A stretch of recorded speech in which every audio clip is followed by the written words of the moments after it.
పెళ్ళైన మగవాళ్ళని కనిపెట్టడం చాలా ఈజీ. పెళ్ళైన ఆడవాళ్ళకైతే తాళి వేలాడుద్ది, పెళ్ళైతే మొహం వేలాడుద్ది.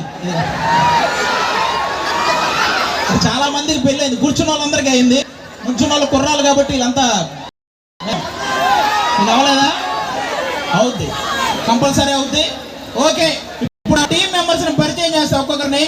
నా టీంలో అందరికంటే చిన్నవాడు, మొన్నే 13 అంత చిన్నవాడు, ఆయన అవసరాలు చూడండి.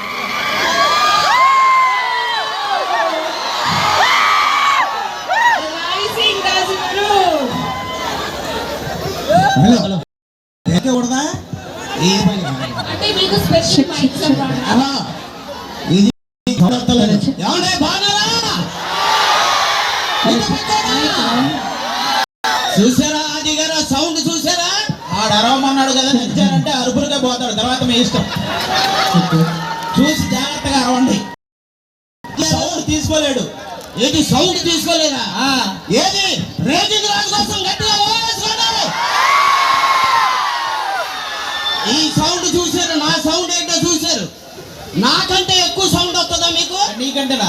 ఏం చూడండి, ఏదో మాకు కూడా కొంతమంది తెలిసిన వాళ్ళు ఉన్నారు. ఒకసారి అందరూ ఓవేసుకోండి. సరే ఓకే. ఇందాకండి మా టీంలో చాలా చిన్నవాడు, మొన్నే 11 వెళ్ళి 12 వచ్చిందని ఇండైరెక్ట్ గా నా వయసు అయిపోయిందని చెప్తున్నారా? ఇండైరెక్ట్ గానే చెప్తాను, డైరెక్ట్ గానే చెప్తానా? వయసు ఎవరికైందండి? వయసు ఎవరికైంది? ఇందాక జస్ట్ అక్కడ కారు దిగితే ఒక అమ్మాయి నన్ను చూసి ఏముందో తెలుసా? ఏమన్నాయి? బాబో ఏమి అందం అంది. బాబు ఉండదు, బాబాయ్ ఏంటి అందం, సరిగా చెప్పుకోవాలి. ఏమంటే ఆది గారు, మా ఊరు పక్కనే తాపేశ్వరం, అక్కడంతా నన్ను ఏమంటారు తెలుసా? ఏమంటారు? మడతగాజా మడతగాజా అంటారండి. ఒక్కసారి వాళ్ళకు ఫోన్ చేసి చెప్పు, అది మడతగాజా కాదు ముడతగాజా అని. ఈ మొహం చూసారా? 16 టైర్ల లారీ కింద నవ్వుతున్నా. ఎగర పన్ను ఊడిపోయిందా చూసుకోవట్లేదు నువ్వు? నవ్వుతున్నా, పన్ను ఊడిపోయిందా చూసుకో. ఫస్ట్ నవ్వుతున్నాడు, తెగ నవ్వుతున్నాడు. మీకు రావా ముడతలో? ఆది గారు సరే సరే, గొడవ చేయకండి, మేము ఇలాగే అంటాం.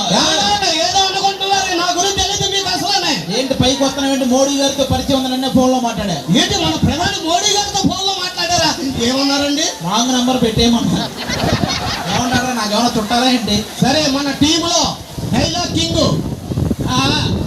ఇప్పుడు మన టీంలో బేసిక్ గా మా జబర్దస్తులు ఆల్మోస్ట్ అందరికి వైఫ్ క్యారెక్టర్ చేసేది ఎవరో మీకు తెలుసు, మా వినోదిని. అబ్బా, దాన్ని పుట్టింటికి పంపించడానికి ఒక బస్ స్టాండ్ తీసుకెళ్తే అక్కడ ఎవరైనా వచ్చి డిస్టర్బ్ చేస్తారు, చూద్దాం. మాట్లాడు. హలో, ఏమున్నారు భద్రాచలం? సరిపోలేదు, ఇక్కడ అరిస్తే కనుక మనకి హైదరాబాద్ లో వినిపించాలి. Thank you so much. ఈ బ్యూటిఫుల్ ఈవినింగ్ ని మరి కాస్త బ్యూటిఫుల్ గా చేయడానికి మా టీం అయితే రెడీగా ఉంది. ఎంజాయ్ చేయడానికి రెడీగా ఉంది. చేతులు పైకి హాయ్ చెప్పాలి అందరూ. ఒక్క నిమిషం, యాంకర్లు ఇద్దరు ఉన్నారు, నువ్వెందుకు యాంకరింగ్ చేస్తున్నావు? అలవాటు పరిపాలన ఇద్దరు పెట్టారు కదా, నువ్వు హాయ్ హలో నమస్తే అన్ని చెప్పేస్తున్నావు.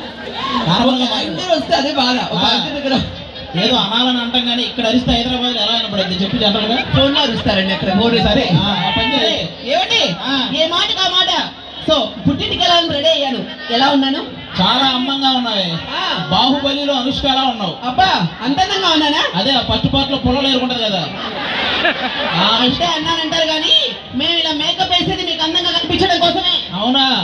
మేము అప్పుడు తాగుతాం కదా, ఎందుకో తెలుసా? ఎందుకో? మీరు అందంగా కనపడటం కోసమే. ఈ మాటలు ఆపి ముందు కిటికీ కట్టని కొట్టిస్తాడు. ఆ పక్కని పనిగా చూస్తున్నాడు. ఒక్కసారి వాడిని క్లియర్ గా చూడండి, వాడే గుర్తిస్తాడు, మళ్ళీ నేనెందుకు? ఆ బాత్రూమ్ డోర్ అన్న పెట్టించండి. పక్కన సుబ్బారావు తొంగి చూడబోయాడా? చూసాడా? చూస్తే చంపైను. చూస్తే నువ్వు చంపడం ఎందుకు? వాడేవాళ్ళే కానీ అయినా ఎప్పటికప్పుడు పుట్టింటికి వెళ్ళాల్సిన అవసరం వచ్చింది. అసలే మా నాన్న నా పైన బెంగ పెట్టుకున్నాడంటండి. కూతురుగా లంగా పెట్టలేదు కానీ బెంగ పెట్టుకున్నాడు అప్పుడు గాడు. దీన్ని చేసుకోవడం వల్ల ఏ లాభం లేదండి. ఆ చదివింపులైన వస్తాయి అనుకుంటే గుళ్ళో పెళ్లి చేసుకొని చచ్చా. అక్కడ కానుకలు ఉండి లేదంటే మొత్తం తీసుకెళ్ళి అందులో వేస్తారు. నాకేం వస్తాయి?